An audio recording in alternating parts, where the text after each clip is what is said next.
आइए आज हम लोग ऋतुएं के बारे में अध्ययन करते हैं। पृथ्वी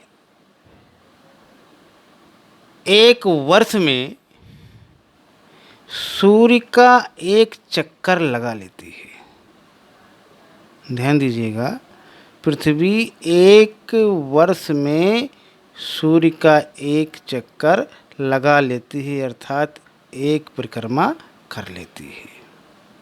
ठीक, इसी परिक्रमण में अक्ष का झुकाव सदा अपने समांतर रहता है। ठीक, 21 मार्च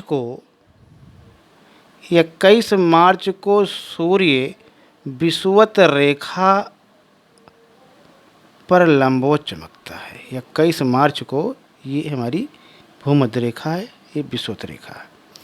तो 21 मार्च को सूर्य विषुवत रेखा पर लंबवत चमकता है। जैसे कैमरे की रोशनी पड़ रही है वैसे ही सूर्य चमकता है। 21 मार्च को सूर्य विषुवत रेखा पर लंबवत चमकता है। और 21 जून को 23.5 डिग्री उत्तरी अक्षांश अर्थात कर्क रेखा पर सूर्य की किरणें सीधी पड़ती हैं। ठीक, देख रहे हैं, कर्क जो कैमरे की रोशनी सीधी पड़ रही है। ठीक, इसको आप कैमरे की रोशनी को सूर्य की रोशनी मान लीजिए। ठीक, तो 23.5 डिग्री उत्तरी अक्षांश पर अर्थात 21 जून को कर्क रेखा पर सूर्य की किरणें सीधी पड़ती हैं। और 23 सितंबर को विषुवत वृत्त पर 23 सितंबर को विषुवत रेखा पर सूर्य की किरणें सीधी पड़ती हैं। ठीक, 22 दिसंबर को 23.5 डिग्री दक्षिणी अक्षांश 23.5 डिग्री दक्षिणी अक्षांश मतलब भारत के दक्षिण में आएंगे मकर रेखा पर, तो मकर रेखा के पास 23.5 डिग्री, तो 23.5 डिग्री दक्षिणी अक्षांश पर अर्थात मकर रेखा पर सूर्य की किरणें सीधी पड़ती हैं। कब पड़ती हैं? 22 दिसंबर को मकर रेखा पर सूर्य की किरणें सीधी पड़ती हैं। ठीक, तो ये बात आपको क्लियर हो जानी चाहिए कि 22 दिसंबर को सूर्य मकर रेखा पर सीधा या लंबवत चमकता है। ठीक, या सूर्य की किरणें लंबवत पड़ती हैं। और 21 जून को कर्क रेखा पर सूर्य की किरणें लंबवत पड़ती हैं।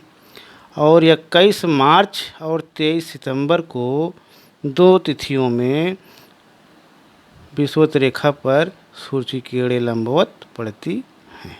21 मार्च और 23 सितंबर दोनों तिथियों में। ठीक, अब इसका परिणाम क्या होता है? इसका परिणाम यह होता है कि उत्तरी गोलार्ध में विषुवत रेखा के ऊपर जाएंगे तो उत्तर, इसका परिणाम होता है कि उत्तरी गोलार्ध में मार्च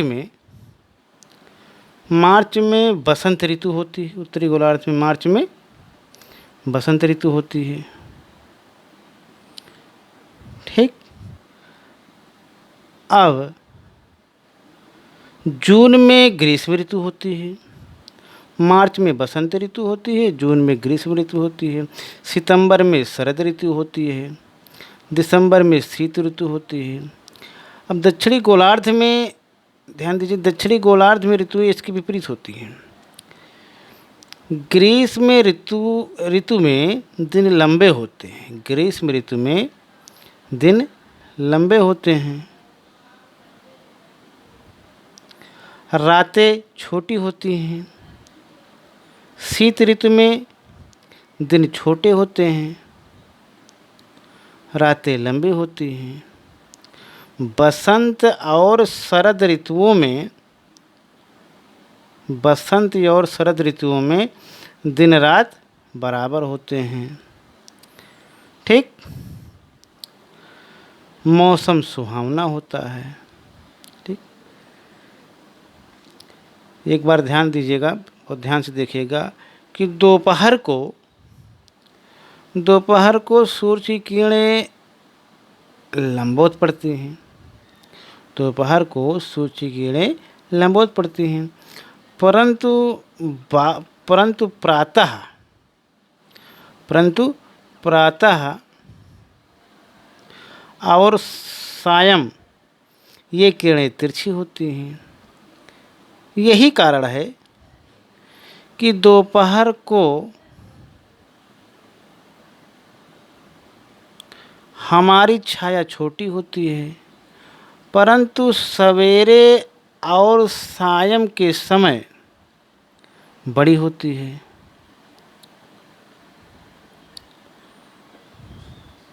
इसी प्रकार ग्रीष्म ऋतु में सूर्य दोपहर के समय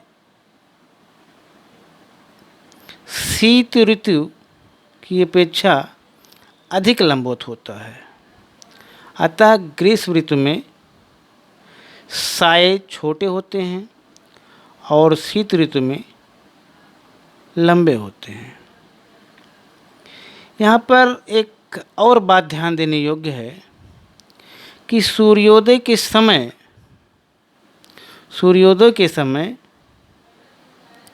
गर्मी हल्की होती है। माने सुबह जब सूर्योदय होता है तो गर्मी हल्की होती है। ज्यों-ज्यों सूर्य आकाश में ऊपर उठता है गर्मी बढ़ती जाती है, और दोपहर के समय सूर्य सबसे अधिक ऊंचाई पर आ चुकता है और फिर ढलने लगता है, परंतु गर्मी अभी घंटा 2 घंटा बढ़ती ही जाती है। इसका कारण यह है कि सवेरे से दोपहर तक धूप की बहुत सी गर्मी पृथ्वी में एकत्रित हो चुकी होती है, और दोपहर के पश्चात भी सूर्य अभी घंटा 2 घंटा लगभग सीधा ही चमकता रहता है, जिससे पर्याप्त मात्रा में और अधिक गर्मी एकत्रित होती रहती है और गर्मी को और तेज कर देती है। फिर सूर्य अधिक ढल जाता है, तब धूप में बहुत कम गर्मी रह जाती है और भूमि में एकत्रित गर्मी भी विकिरण तथा हवा लगने के कारण बहुत कम रह जाती है। इससे सायंकाल को ठंड हो जाती है। रात को भी आधी रात के पश्चात आधी रात की अपेक्षा अधिक सर्दी हो जाती है। ठीक इसी प्रकार ऋतुओं के विषय में होता है। हमारे यहाँ जून में सबसे अधिक गर्मी, ध्यान दीजिएगा, हमारे यहाँ जून में, भारत के संदर्भ में हम लोग बात कर रहे हैं, हमारे यहाँ जून में सबसे अधिक गर्मी